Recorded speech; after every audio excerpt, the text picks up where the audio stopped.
Yeah, it is good that he is also ready to, mediate. Because really, the cases, like you said, more will come. Yeah. And no matter how worthy you are, I don't think you want to, be jumping from one court to another, because for a matter like this, it becomes a matter at large. So guys, if you can remember vividly, people like Sowore attacked Peter Obi for going to visit Afe Babalola in Ekiti State over this Dele Farotimi, book issue. So Sowore condemned Peter Obi going to see Afe Babalola and said that Peter Obi is trying to compromise the fight against corruption in Nigeria. But guess what? This lawyer has come out to commend Peter Obi for going to Ekiti to see Afe Babalola. He said Peter Obi's visit is very, very strategic because it will help to douse the tension. He now exposed their plans against Dele Farotimi, that a whole lot of lawyers are planning to sue him because it's all about Afe Babalola's firm. And that his firm, has to do with so many lawyers. Those of them that have worked under that firm and all that. So their plan is to be dragging Mr. Dele Farotimi from one court to the other, which means that Dele Farotimi might end up spending the majority of his life going to court to answer for what we know is real. We know the corruption in Nigeria is real. See, we can't hide that. Honestly, we cannot even deny it. The corruption in this country is something else. But guess what? If you fight corruption in Nigeria, corruption will fight back. So he's applauding Mr. Peter Obi for even going to meet Afe Babalola, saying that his visit was strategic and is really going to help, in dousing the tension, and that it is better they settle this case out of court, because if it is meant for them to be going to court, then it means that they will keep dragging Dele Farotimi from one court to the other all his life. So guys, I want you to just take your time and listen to what this lawyer said, and let me know your earnest thoughts in the comment section below. Take a look. Prominent Nigerians continue to explore ways of resolving the legal battle between Afe Babalola SAN and human rights lawyer Dele Farotimi after the visit of the presidential candidate of the Labour Party in the 2023 general election, Peter Obi, accompanied by the Southwest coordinator of his campaign in that election, Shola Ibisini, to see Chief Afe Babalola in Ado-Ekiti on Monday over Farotimi's ordeal. Sources say that during the 2-hour meeting between Obi and Chief Babalola, a consideration of truce was given on the condition that Farotimi retracts his not guilty plea and thereafter published the rebuttal in major newspapers. It was also gathered that before Peter Obi's visit, former President Olusegun Obasanjo and Catholic Bishop of Sokoto Diocese, Matthew Asen Kuka, had reached out to Chief Babalola on the same issue. The source also added that the duo also visited Farotimi, where he is kept in Ado-Ekiti prison. And Farotimi reportedly told Obi that he did not invite anybody to plead on his behalf. He further demanded that the case against him be withdrawn first as a precondition for his apology. Joining us now on this show is Liboros Oshuma, a lawyer and human rights activist. Good morning, Liboros, and thank you for joining us on the show. Good morning. Well, I don't need to rehash the details about the case. It's been in the public domain, developed many dimensions. The case itself speaks for itself. Now, what do you think of it? What will you say? What are your reflections on this, major case with regard to defamation? Yes, first and foremost, like you said, the matter had been reflogged, overflogged in the public domain, so I really don't need to rehash definitions and legal and the media is running a parallel trial court. No, really, like I say here, whether we like it or not today, there are two courts. The court of law and the court of public opinion. Mm-hmm. The court of law, those called to the bar will do the business of law in the courtroom. But in the court of public opinion, whether those court to restaurants, court to anywhere, discuss the law. You can't stop them from discussing the law from their perspective and even passing judgment. So one has to be very careful in our society today, considering also because of the lack of confidence in the institution. So you can't excuse that away.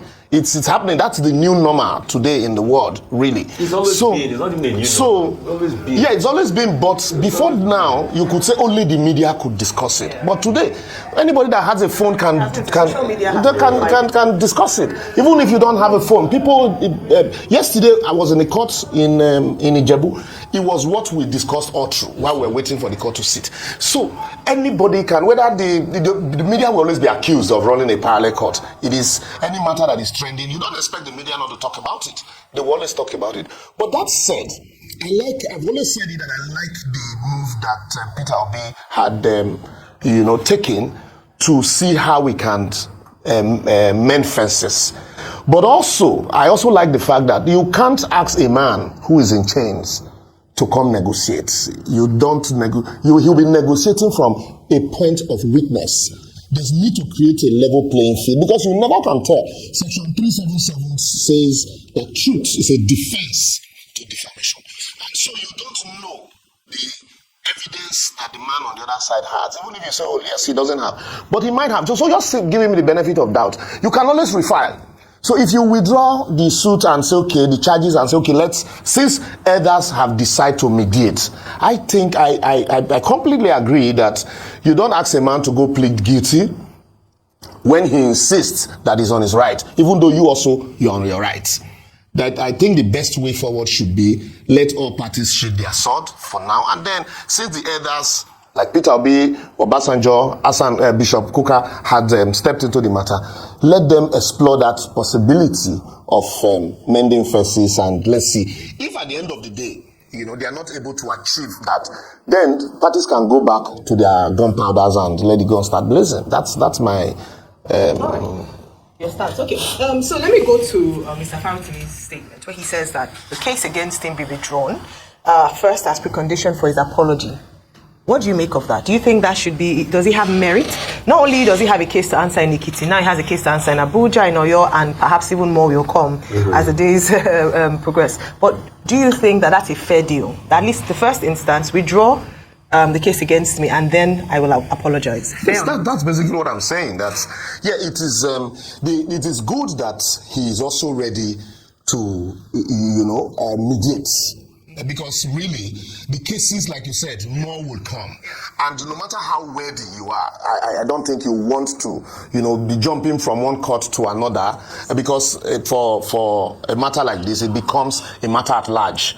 Depending on where the complainant is, he can decide to sue in Sokoto, in Zamfara, in Delta. So you wouldn't want to be jumping from one state to another or hiring lawyers to defend you, all over the federation. So I like the fact that he's ready to mediate. But like I said, okay. Let me just come in because it doesn't seem to be happening. It looks like the case is getting hotter. And that's why, because only recently we heard that an Abuja court has ordered that the books be seized and, even proceeds and all that. So how possible, or is that a reality? The first of that step happening? The first step is the big masquerade in the room. Chief Afe Babalola is saying. So if the whole issue revolves around Chief Afe Babalola, every other those mentioned are ancillary to the main issue. So if the issue of the Peter Obi and Co had gone to visit him, if that is done and done successfully, I think others can, be handled. But like I said, it is also I can completely agree that the charge, first and foremost, should be withdrawn, so that you give him also a level playing ground to negotiate. My professor in school those days, late Professor Iboni, used to say that you don't negotiate with a man in prison. That for him, Abiola negotiating from prison the terms of the June 12 election was a no-no for him. That the first he could have done would be allow me go home, consult with my people, and then I come with my team. But negotiating from, it's like, you don't even have the strength to negotiate. So I agree with his position on that. But I also agree that it is a matter that he wouldn't, no matter the strength, it's not something I would encourage him to go the whole, hog of jumping from this court to the other court. Because apart from this, if you look at the issues clearly, there are also elements of contempt ex facial. So those ones are still courier. You know, Contempt away from the face of the court. From the face of the court. So either in Lagos or in Abuja. Yeah. So all of those are still away from the issues. So I think the best step should be to, really, find the middle ground. So even the damage has been done, whatever it is. And also, if you talk about, like I said, Section 377 is still there as a defense for him, which is why I believe strongly that he should, be allowed to negotiate for Is it because so please, you might say I'm very violent in social media parlance. Is it because some truths might come out, maybe when this trial starts, that we're saying, let's call for negotiation, or we just want cool heads to prevail? Because some people, some parts of society will have thought that, let's even see what's happening in the judiciary. Let Dele even show us what he's got. And if he's got nothing, he should be able to account for it. Because we have also seen a case like that, my brother Liboros, in this country. And that was how one person went to sue for defamation against some newspaper guys. And the newspaper guys, okay, we meet you in court. And they provided evidence that led the person that sued for defamation to go to jail. That case happened for this country. That's another option. But like I said, happened, yes. And the person that was not sued for defamation went to jail. And if like I said, I kept repeating Section 377. If the issues is the truth, like in the case of, I think was it Body George or so, the court said there's been conviction. So if somebody uses the words complained of, that there is no that is the truth, since you've already been convicted. Also, in the case, there was a matter between Afe Babalola, Professor Lorode, and Guardian newspaper or so in Ibadan, when Afe was chairman, governing council of Unilag, where he, lambasted ASU, and Professor Lorode, wrote a rejoinder, and he took Professor Lorode to court in Ibadan. Eventually, they met in court, but the matter was resolved. But what I am saying, I'm not saying that if Dele has evidence, he shouldn't be allowed to. It's an option he can take. It's a clear option. And if he has evidence strong enough to withstand the allegation that he has raised, so well and good. Let the fact, like some people will say, let this blow. Yes. But like I had said also, at the end of the day, what if? Just what if and he gets to suffer for it if he doesn't have anything? He doesn't have any evidence, and then the cheerleaders, the crowd would urge him on. Go, Dele, go, Dele. And then when, like they say, when the ovation is loudest and there is nothing to show, who will suffer? It's not me. It's not those chefs trying to clarify two things. In defamation, that's justification. As you have pointed out, truth, absolute truth, absolute privilege is another defense. Fair comment is another defense. Absence of malice is another defense. So that will be resolved by the court if the matter goes to trial. But you said something. You said if Chief Afe Babalola, who is a big figure in the case, if he settles with Farotimi, those other people, the matter can be sorted out. How? Because now we have a number of cases. We have the Ekiti cases, 2, Magistrate Court, High Court. You have Adenekpekun SAN in Ibadan, Oyo State Judiciary. So do you say that one is a civil matter? Yeah. Do you say yes? There's civil defamation, there's criminal defamation. Yeah. Do you say once Afe Babalola settles with Farotimi, Adenekpekun will just say it doesn't matter, he's going. There's also Ogunwumiju, kind of Ogunwumiju SAN in the Federal High Court in Abuja. That of Justice Kekemeke. Do you think Ogunwumiju will say, Chief Afe Babalola said, one of the things we've been doing is painting this as a Goliath and David matter. No. Is it strictly that? No, that's one clarification. Okay. The second thing is in Justice Kemekeke's court that Ogunwumiju SAN went to. He filed an ex parte motion.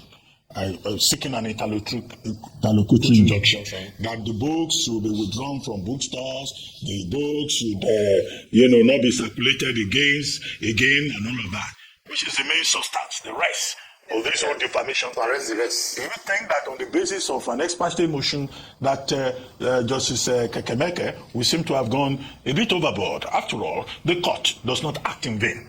Do you think the court of Justice Kekemeke in this case will seem to have acted in vain? Because that book, maybe in some places, is on Amazon. How do you enforce it? Exactly. So to answer your first question, while these people you mentioned, you know, we all know worked under Afe.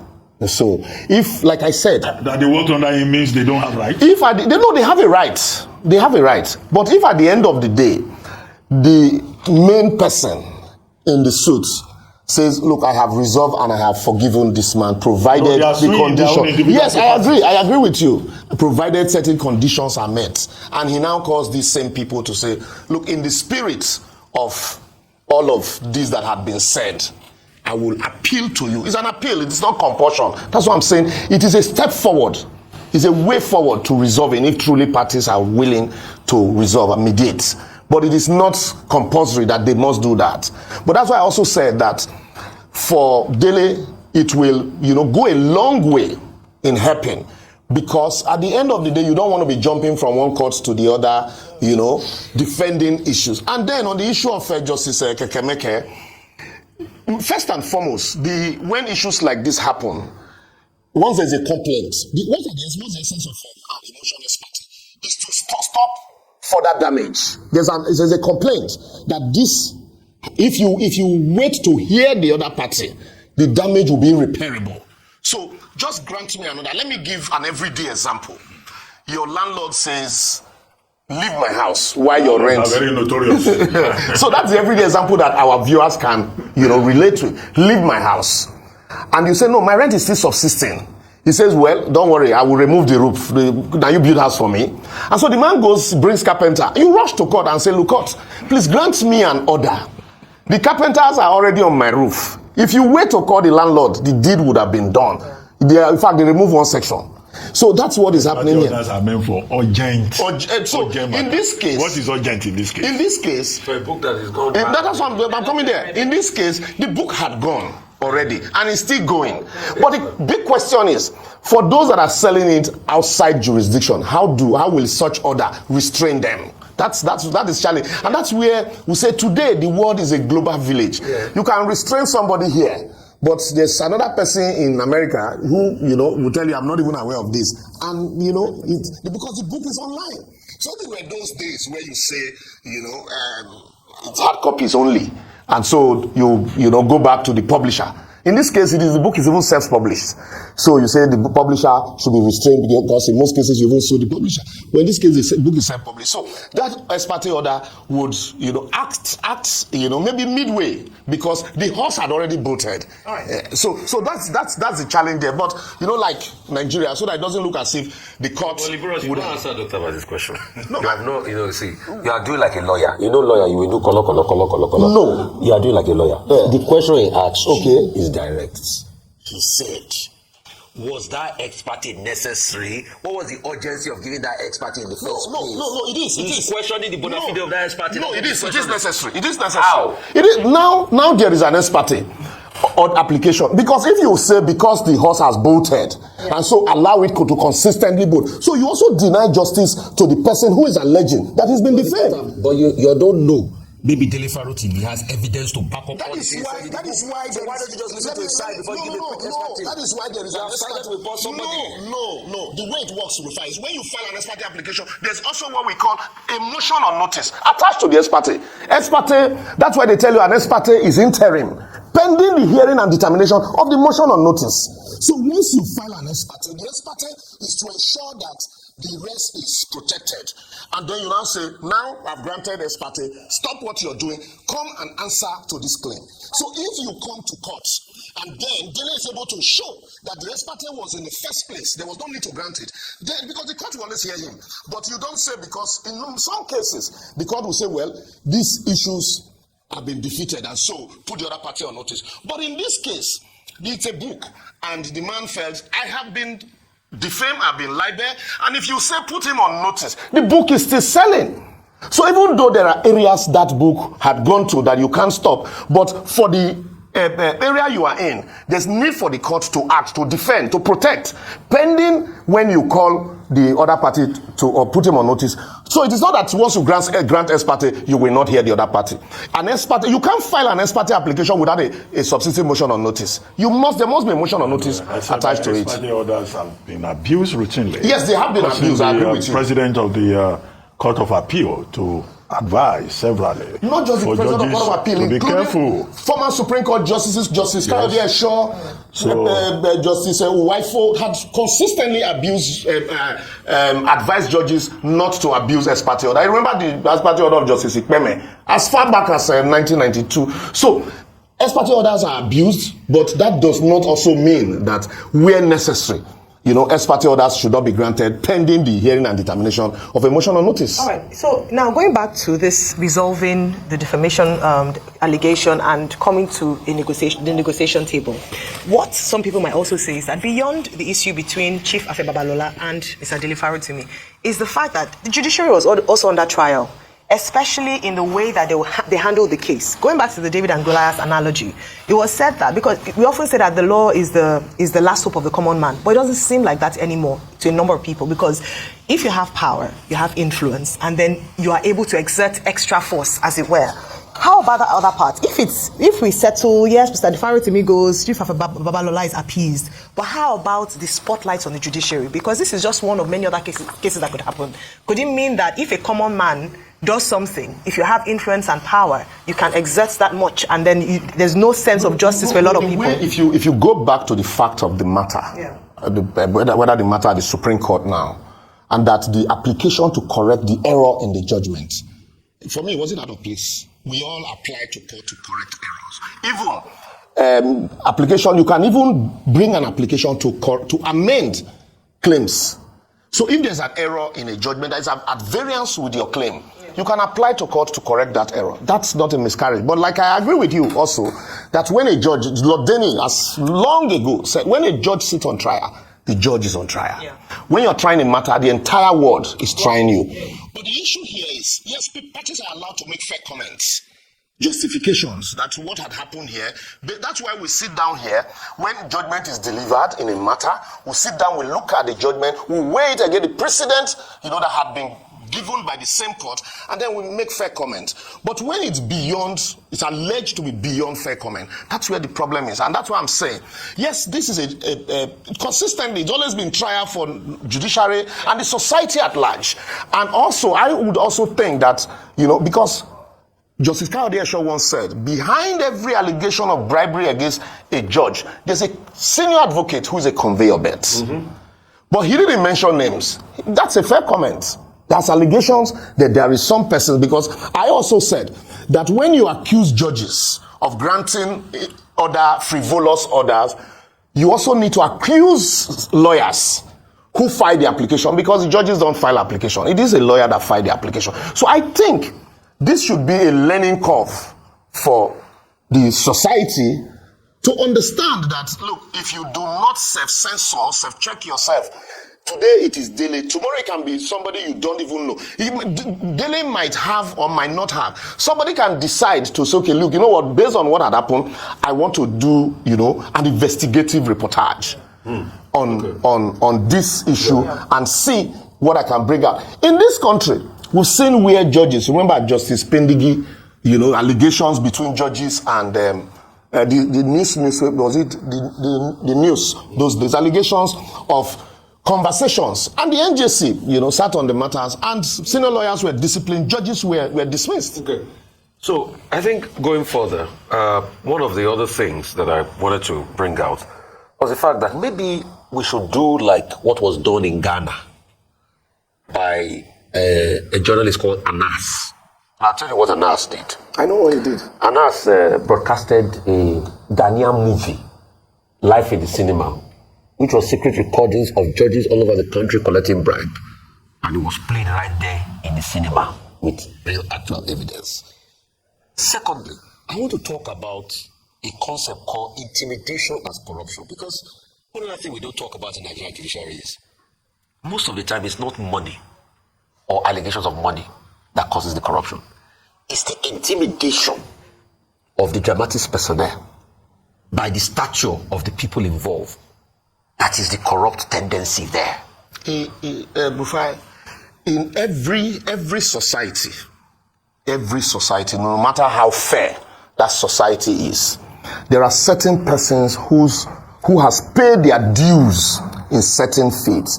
That just like you now, there are some places you will enter.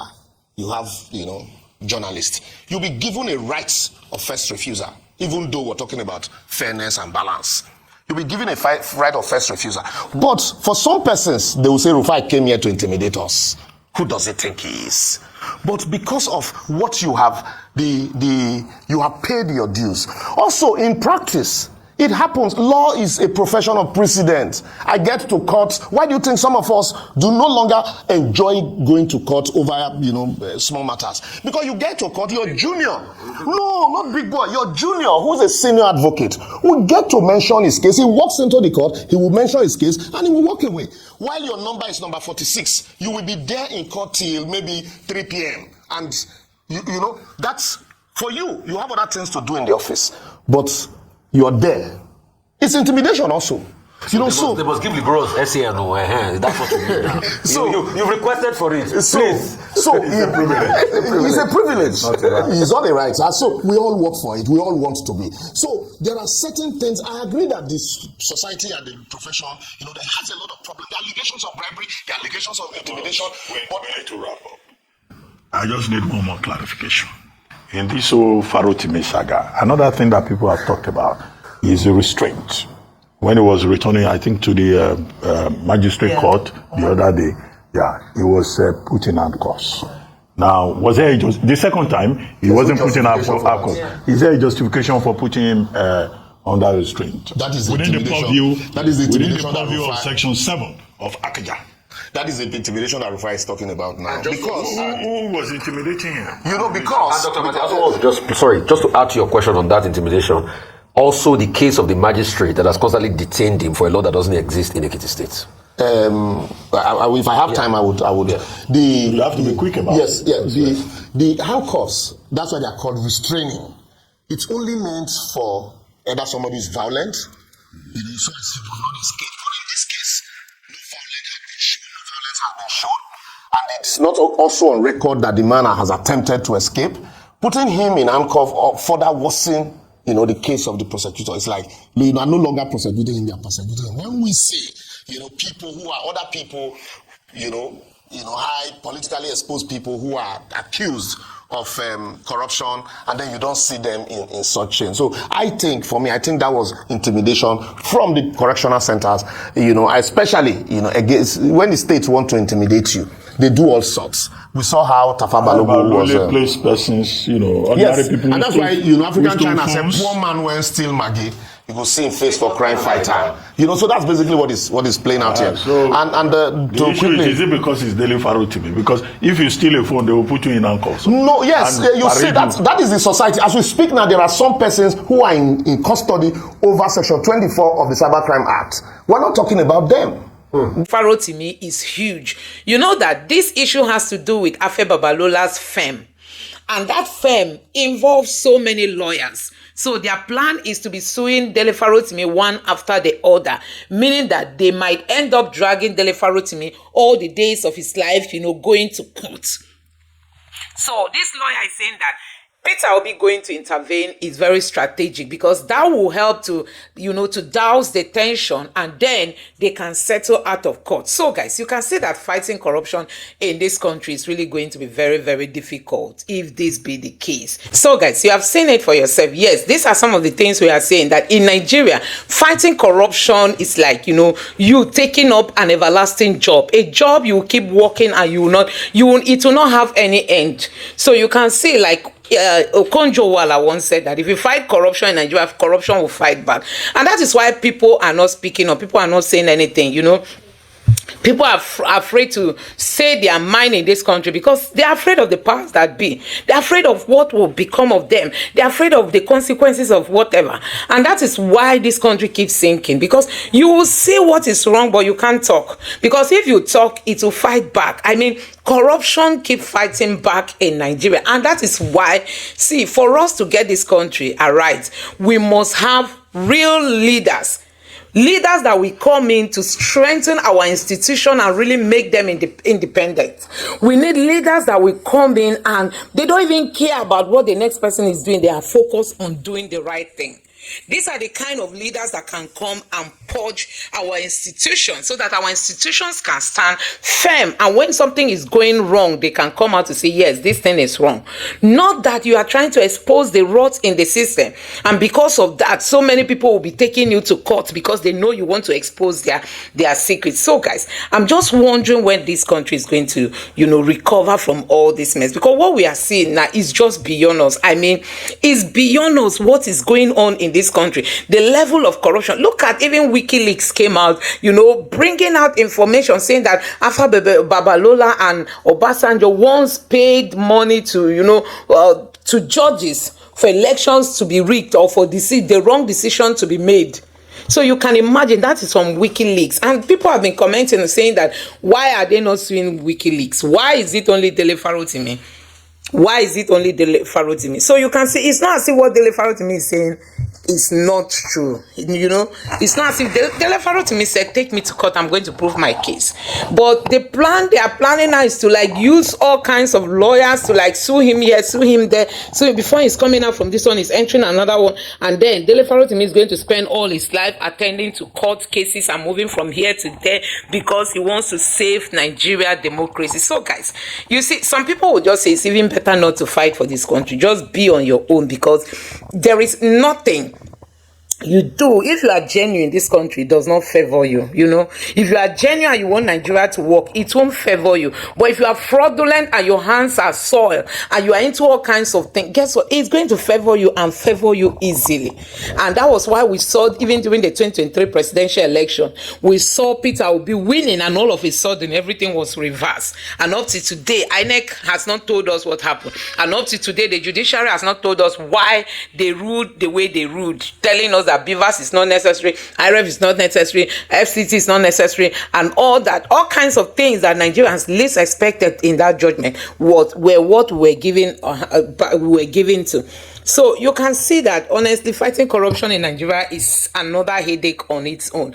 I just hope that this case will come to an end. So guys, I hope that this case, as the way it is going now, I think people are just saying that it's better they settle out of court, because going through the court process in Nigeria, even though Dele Farotimi knows what he's saying and has his facts, but guess what? The powers that be, they know how to tweak everything and make it to suit them, make it to go in their favor. And that is why people are somehow being skeptical, over Dele Farotimi's future. If he's going to end his life going to court every day because he's trying to expose the rot in the system. So guys, let me know what you think about this in the comment section below. Please don't forget to subscribe to the channel, turn on the notification bell. Please give this video a like so that YouTube can recommend it to others, and drop your thoughts in the comment section below. Thank you.